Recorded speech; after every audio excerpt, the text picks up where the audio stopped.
Bonjour tout le monde, coucou les Wana guys, assalamu alaikum, coucou à toute la communauté Amérique, Asie, Afrique, Europe et Océanie. Il est dit dans les droits de l'homme que tous les hommes naissent égaux. Quelle que soit notre appartenance culturelle, politique, économique, sociale et notre couleur de peau, tous les hommes naissent égaux. Cependant, dans tous les peuples du monde, il y a eu des distinctions, des séparations, des hiérarchisations, des catégorisations entre les peuples. Cela a donné naissance en Afrique ou en Asie des castes. Par exemple, une personne issue d'une famille A ne peut pas se marier avec une personne appartenant à une famille de caste. En Occident, au Moyen-Âge, il est apparu le terme de noblesse qui peut désigner une qualité qui peut être morale ou institutionnelle.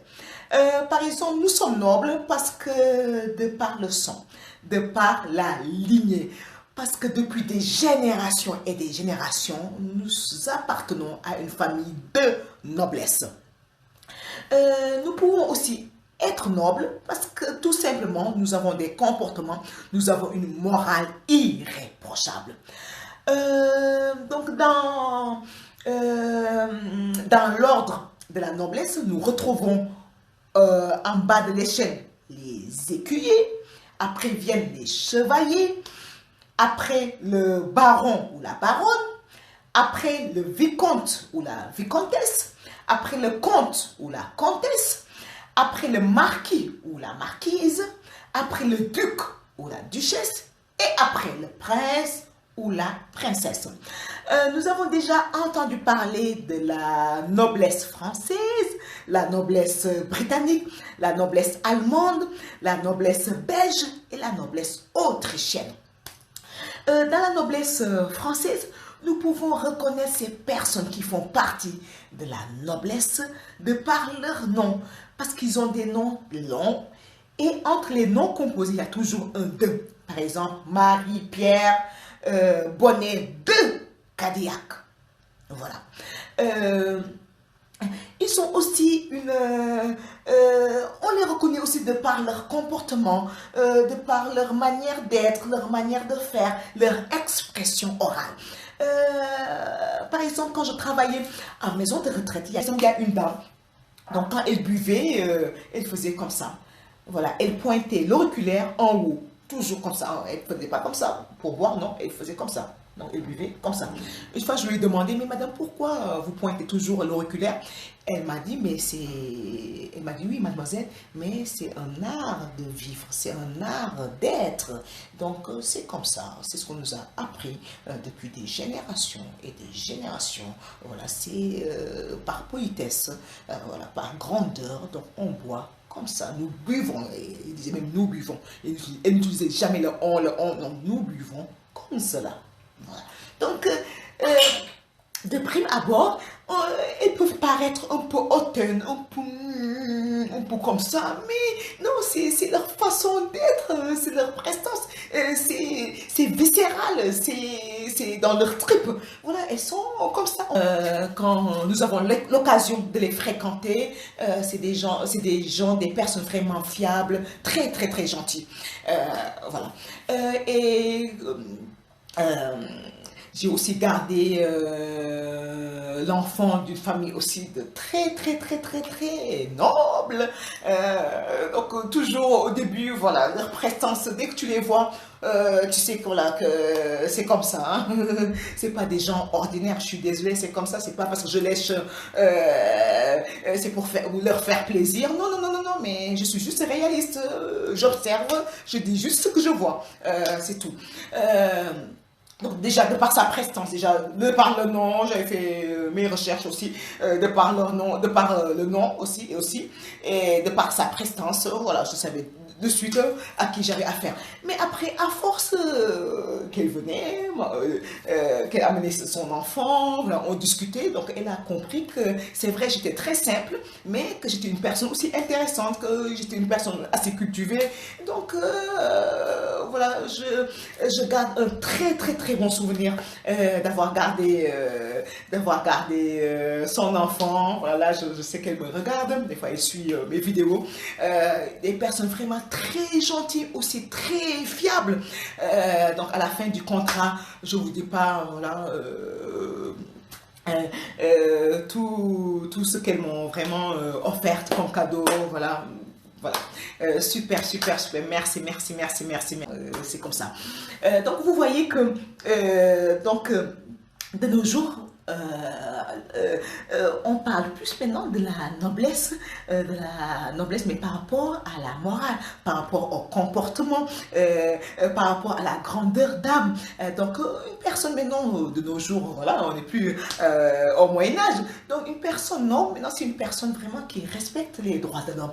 qui respecte les valeurs humaines, qui n'essaie pas de dégrader. De dégrader les valeurs humaines. Voilà, en gros, je pense que c'est ça. Alors, sama communauté maa ngi leen di nuyu di leen ziar bu baax te ñu ngi ñëw di waxtaan si askan bi sujet bi dina doy waar lool xaw ma nag fan nan lay commencé xaw ma nan lay terminer wax dëgg yàlla parce que bugguma ñuy wax que kii day xeebaate wala ñu koy waxte sax day wax ñii ñoo gën ñi gënul déedéet yàlla ñëpp la bind ñëpp la bind ñu nekk ay nit donc kenn gënul kenn voilà du der bu ñuul moo gën der bu weex bi du géwél yi moo gën a géer gënul lawbe voilà ñun ñëpp ay nit la voilà balaa cosaan di ñëw balaa askan di ñëw ñun ñëpp daal ay nit la waaw wante si cosaan donc xaw ma na la fa demee mais dañu juddu fekk di gis ay géwél gis géer gis lawbe gis dëgg voilà donc voilà ndeysaan ñun géer yi dañu suñu maam yi wala suñu yaay yi tamit ñu gis ñu am ay coloré ak ay géwél coloré ak ay lawbe voilà donc ñun ñëpp bokk ñun ñëpp benn lan waaw ñu ñëpp benn la yéegi man fan lay donc ma ñëw tuuti si cosaan donc bu yàgg géer surtout géer bu nekk amoon na géwalam waaw géwal nag man damay dégg sama yaay ni muy wax que géwal ne sax ak noo am dañu am coloré géwal dañu am coloré donc bu yàgg ku nekk géer bu nekk daf doon am géwalam yéegi des fois géer day toog si këram nag des fois mu sonn des fois mu tayal des fois du kontaan mu sonn daal si àdduna toog ni yaakaaram géwalam nag day ñëw di wax ñëw kii waaw sama géer bu baax bi yow naka mun a noo def nii tax nga yaakaara ni mu ne ko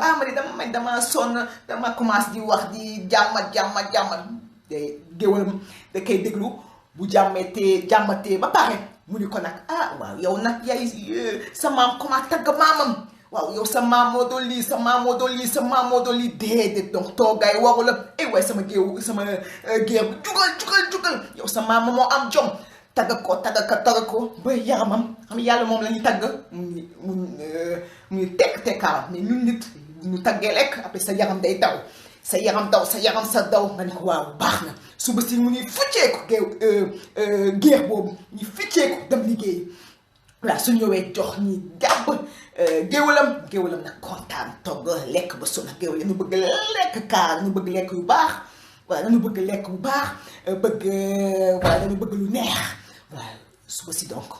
mu liggéey voilà am lu mu teg géwalam tàgg ko géwalam kontaan mu togg aña moom tamit voilà donc loolu noonu la fa demee woon géer yi tamit daaw nga woon gis géer muy fecc géer dëgg dafa doon si néegam